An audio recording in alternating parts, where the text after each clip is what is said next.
Hello students, today we will discuss about respiratory alkalosis. What do you mean by it? What are the signs and symptoms and how you will manage? Respiratory alkalosis, when there is decrease in partial pressure of carbon dioxide and increase in pH. The normal pH for the blood is 7.35 to 7.45. If the pH is going to increase, that means more than 7.45, that is leading to alkalosis. If the pH is less than 7.35, earlier we have discussed, link will be given regarding respiratory acidosis in the video. If the pH is decreased, that is acidosis. So in respiratory alkalosis, the partial pressure of carbon dioxide is decreased, whereas the pH is increased. That is, pH is more than 7.45. When there is excessive loss of carbon dioxide by alveolar hyperventilation, it will lead to, because excessive loss is there, lead to hypocapnia. Hypo means decrease, capnia means carbon dioxide. It will lead to decrease in carbon dioxide level and increase in hydrogen ion concentration. Respiratory alkalosis, it is the most common acid-base abnormality seen in critically ill patient. Now we will see what is the etiology. Etiology is hypoxemia or tissue hypoxia. For example, some people, they are living at high altitude, or person if they are having bacterial pneumonia, food aspiration, vomiting, laryngospasm and severe anemia, that may lead to respiratory alkalosis. Second is stimulation of chest receptor. If the person is having any infection related to chest like pneumonia, asthma, pneumothorax, cystic fibrosis, these are the chest infection that may lead to respiratory alkalosis in any individual. Third is CNS stimulation. If there is any injury to the brain or tumor, trauma, for example, if the person is having pain or anxiety, or person is having fever or any injury or disease condition with the brain, that may also lead to respiratory acidosis. Fourth cause is drugs or hormone. Some of the drugs, they may lead to respiratory alkalosis. For example, salicylate, vasopressors, progesterone, medroxyprogesterone, nicotine. These are the drugs and hormone that may lead to.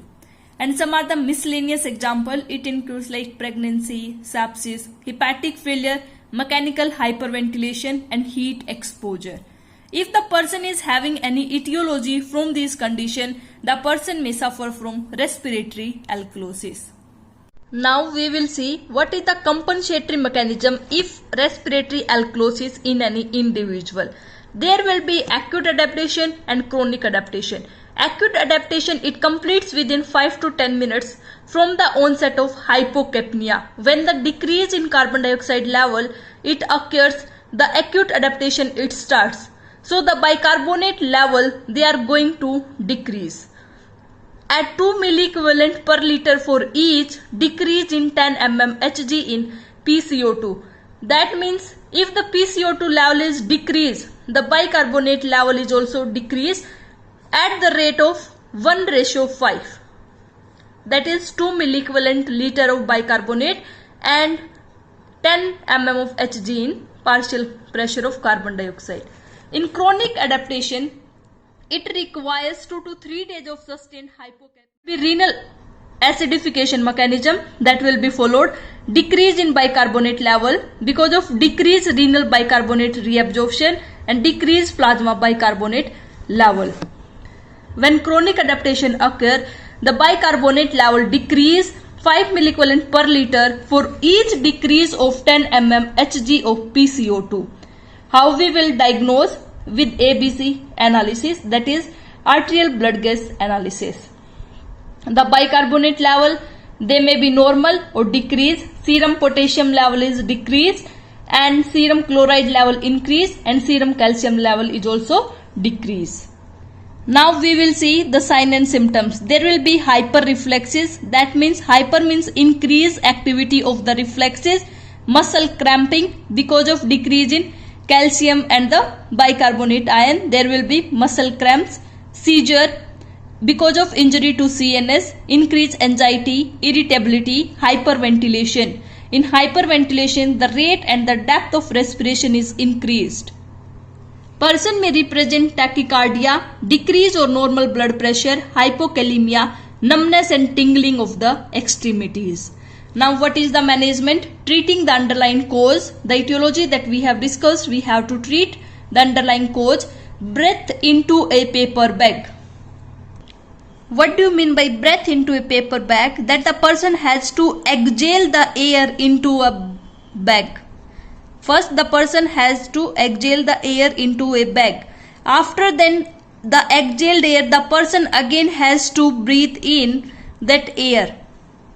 The procedure has to be repeated again so that the decrease in carbon dioxide level है वो क्या होगा? Increase होगा. It will help in maintenance of normal oxygen and carbon dioxide level. Get reassurance because the person may have pain and anxiety, irritability and restlessness. So the anxiety of the person should be relieved. Restrict oxygen intake into the lung by breathing into a paper bag and treatment of underlying psychological stress. So in this video we have discussed what do you mean by respiratory alkalosis, what is the etiology, sign and symptoms, how we will diagnose and what is the management. Thanks for watching. Do like, comment, share and subscribe my YouTube channel for more videos. Stay tuned with me. Stay safe. Stay healthy. Thank you.